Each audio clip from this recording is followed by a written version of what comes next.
मेरे सभी प्यारे दोस्तों को मेरा नमस्कार। आप सभी दोस्तों के लिए कहानी का तीसरा भाग। दमयंती ने देखा कि शरीर पर पसीना नहीं है, पलकें गिरती नहीं हैं, माला कुम्हलाई नहीं है, शरीर स्थिर है। शरीर पर धूल व पसीना भी नहीं है। दमयंती ने इन लक्षणों को देखकर ही दमयंती ने राजा नल को पहचान लिया। जिस समय दमयंती के स्वयंवर से लौटकर इंद्र व अन्य लोकपाल अपने अपने लोकों को जा रहे थे, उस समय उनके मार्ग में ही कलयुग और द्वापर से भेंट हो गई। इंद्र ने पूछा, कलयुग कहाँ जा रहे हो? कलयुग ने कहा, मैं दमयंती के स्वयंवर में उससे विवाह करने के लिए जा रहा हूं। इंद्र ने कहा, अरे स्वयंवर तो कब का पूरा हो गया। दमयंती ने राजा नल का वरण कर लिया है, हम लोग देखते ही रह गए। कलयुग ने क्रोध में भरकर कहा, तब तो यह अनर्थ हो गया। उसने देवताओं की उपेक्षा करके मनुष्य को अपनाया, इसलिए उसको दंड देना चाहिए। देवताओं ने कहा, दमयंती ने हमारी आज्ञा प्राप्त करके ही नल को वरण किया है। वास्तव में नल सर्वगुण संपन्न और उसके योग्य है। वे समस्त धर्मों के जानकार हैं। उन्होंने इतिहास पुराणों सहित वेदों का भी अध्ययन किया है। उनको शाप देना तो नरक में धधकती आग में गिरने के समान है। अब कलयुग ने द्वापर से कहा, मैं अपने क्रोध को शांत नहीं कर सकता, इसलिए मैं नल के शरीर में निवास करूंगा।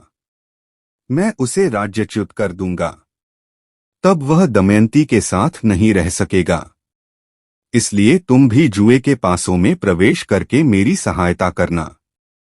द्वापर ने उसकी बात स्वीकार ली। द्वापर और कलयुग दोनों ही नल की राजधानी में आ बसे।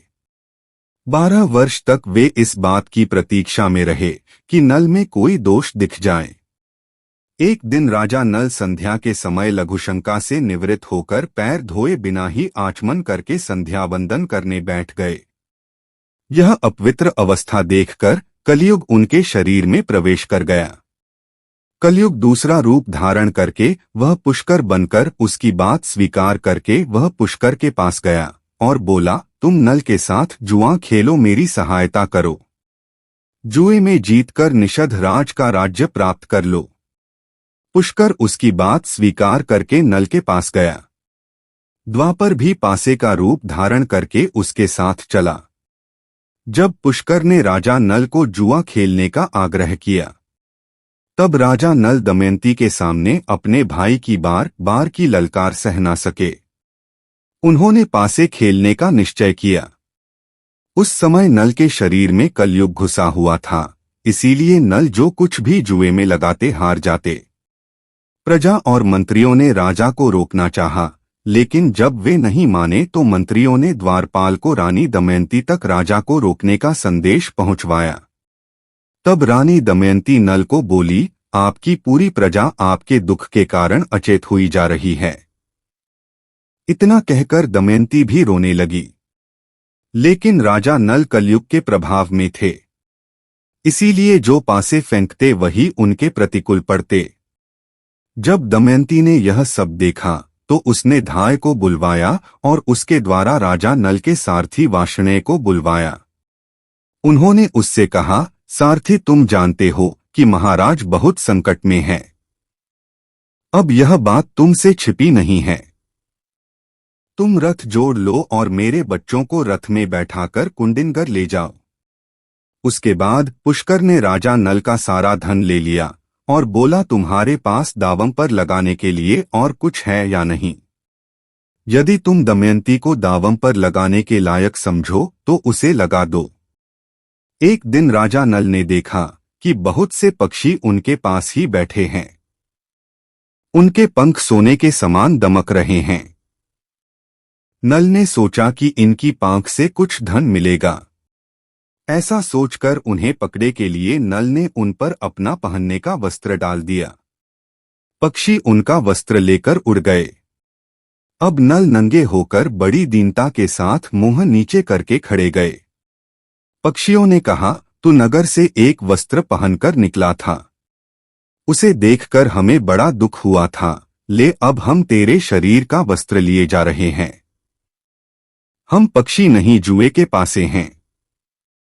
नल ने दमयंती से पासे की बात कह दी।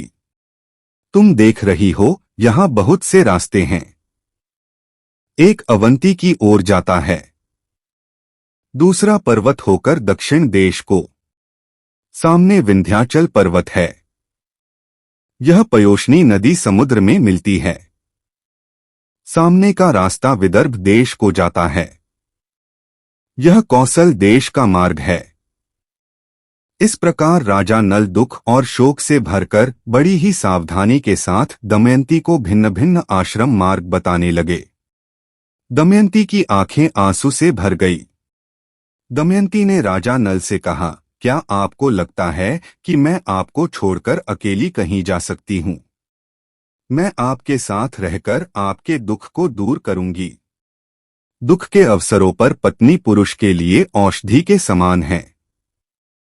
वह धैर्य देकर पति के दुख को कम करती है।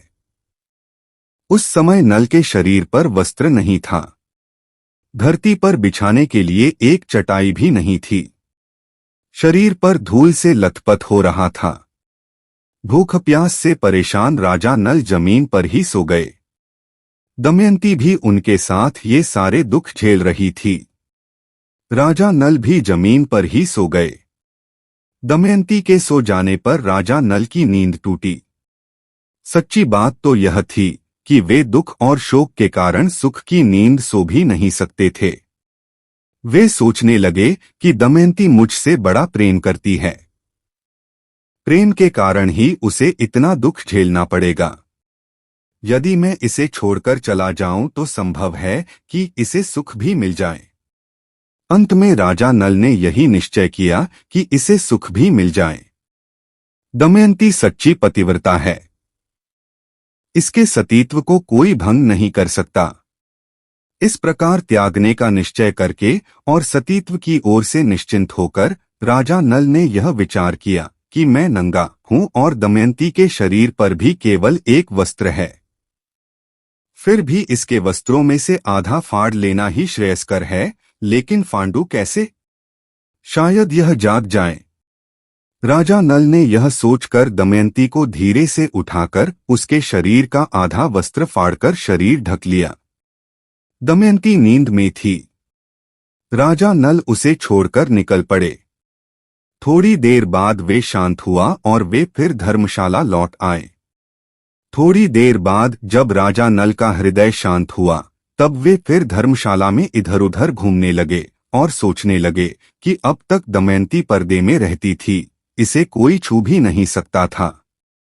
आज यह अनाथ के समान आधा वस्त्र पहने धूल में सो रही है। यह मेरे बिना दुखी होकर वन में कैसे रहेगी? मैं तुम्हें छोड़कर जा रहा हूं, सभी देवता तुम्हारी रक्षा करें। उस समय राजा नल का दिल दुख के मारे टुकड़े टुकड़े हुआ जा रहा था।